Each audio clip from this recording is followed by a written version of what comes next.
I'm David Lipman, the Director of the National Center for Biotechnology Information, NCBI, which is part of the U.S. National Institutes of Health.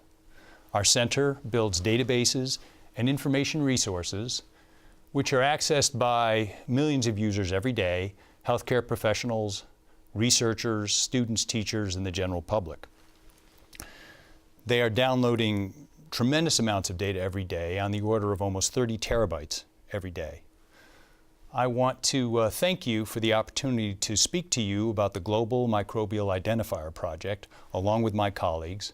I apologize for not being there in person, but I think this project is extremely important and possibly the first genome and IT project that will have a direct impact on human health.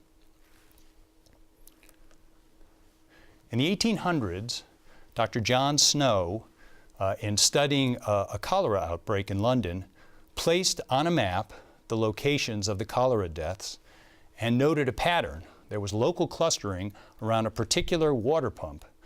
This was the clue that ultimately led to the source of the outbreak. The same approach, looking for local clustering, is still used to study outbreaks, to identify them in the first place, and to begin the first steps towards finding the source. With increasing globalization, however, this becomes much more challenging. For example, consider a salad which has ingredients being sourced from around the world. Finding the source of a contaminated component becomes much more challenging, but even detecting an outbreak at earlier stages is also tough because the cases will be spread across multiple cities and even in multiple different countries. Fortunately, advances in technology are providing us some new tools for dealing with those challenges. Over the last 20 years, DNA profiling has revolutionized forensics.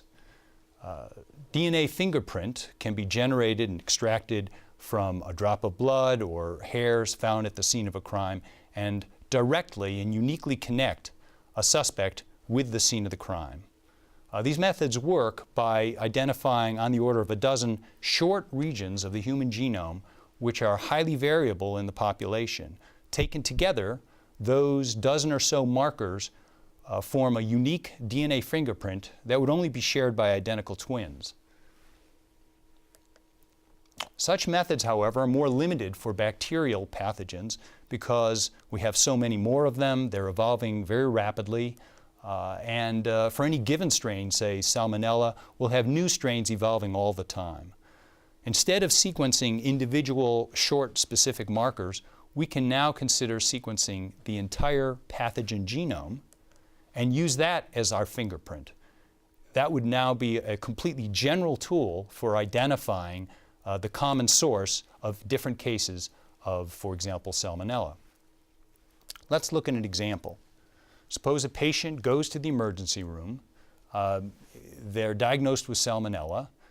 It's cultured, and we have here the bacteria. We'll sequence its genome and compare it against all known pathogen genomes. We can compare these sequences very efficiently. We can consider this database sort of our DNA database of criminals. In this case, they're pathogens. We can drill down very efficiently and find, again, confirm that it is indeed Salmonella, look at what subtype it is, and go down to the level of the individual base pairs. Two separate cases of Salmonella, which come from the same source, will share all but maybe 4 or 5 bases of their genome. So that means that 4 million bases will be in common, and only 4 or 5 may be different. This becomes an extremely powerful way to connect these independent cases. As our DNA database of criminals, of pathogens, becomes more complete, you could imagine a case that was occurring in, say, Paris, and a case of Salmonella in Brussels, being connected by sharing the same DNA fingerprint, and thus giving us a much earlier picture that we have an outbreak, and providing a much more efficient way for us to track down the common source. So what would it actually take to build this global microbial identifier system? The first thing is we need to leverage the dramatic improvements in DNA sequencing. That's actually the base for us to be able to do this. Within a few years, it'll be routine for any public health lab to entirely sequence routinely a bacterial pathogen genome. Even now, the costs are low enough that we can do realistic pilot projects, and many of these are beginning around the world. In the US, the Food and Drug Administration has started a pilot already. They have 20 public health labs around the country with sequencing machines. They're working out the protocols, and soon they will be sequencing the entire genome of each cultured pathogen, transmitting that information to NCBI. We will do the analysis, put together a report which will be sent back to the state labs as well as to the central FDA group.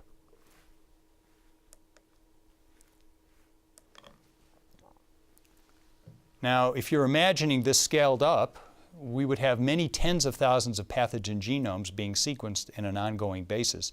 That could be a considerable computational challenge. However, NCBI and a number of other groups around the world actually have a computational infrastructure sufficient to handle this, and also the experience. Right now, NCBI is getting on the order of 4 terabytes of data sent to us from submitters every day. We process it against hundreds and hundreds of terabytes of existing data, finding all the relationships, and serve that up to users in a variety of formats around the world. The computational capabilities at NCBI have been growing considerably over the last 10 years, as well as the storage capabilities. But I should say that it's really not the hardware that it makes this possible, but the people as well. The biologists, the software engineers, the physicians who have the talent and the experience to tackle these problems. The third thing that we need to build a global microbial identifier system is an infrastructure, an international platform for sharing and distributing the data. For the last 25 years, an international consortium has handled all of the publicly available DNA sequence data. In America, that's GenBank that we manage at NCBI. In Europe, it's the EBI, and in Japan, covering Asia, is the DNA database of Japan. Every day, we get, along with all the other centers, submitters depositing large amounts of data to us, and every day we process the data and exchange it with all 3 centers so that all of them are up to date and totally comprehensive. This is exactly the kind of thing we need to make the Global Microbial Identifier project possible. So I believe that that we have everything in place, that it's completely feasible to build this system, and if it can do what we're talking about, which is to rapidly identify independent isolates which have a common source, this will help us detect that an outbreak is occurring at a very early stage and make it much more efficient for us to follow the leads and find the source of these outbreaks. I believe that we have everything in place to build the Global Microbial Identifier system. I think that if all it did was help us identify that we have an outbreak at an early stage and provide a more efficient way for us to track down the cause of the outbreak, that alone would justify the investment. However, if we build this system, we'll have some other benefits. If we have the complete genome of a pathogen, we can identify antibiotic resistance genes, we can identify virulence genes. These will all be helpful in treating the disease caused by the pathogen. There's some less obvious benefits of this system as well. If you imagine that this is getting genomes coming in, thousands of them from around the world, this provides an evolving picture of an aspect of human ecology possibly affected by pesticide exposure in some part of the world, weather changes in another, and this will be an invaluable resource for researchers around the world. I again apologize for not being there to answer your questions. I know my colleagues will do a great job in answering them, and I hope that this is a first step towards building support for creating a global microbial identifier system. Thank you for taking the time. Goodbye.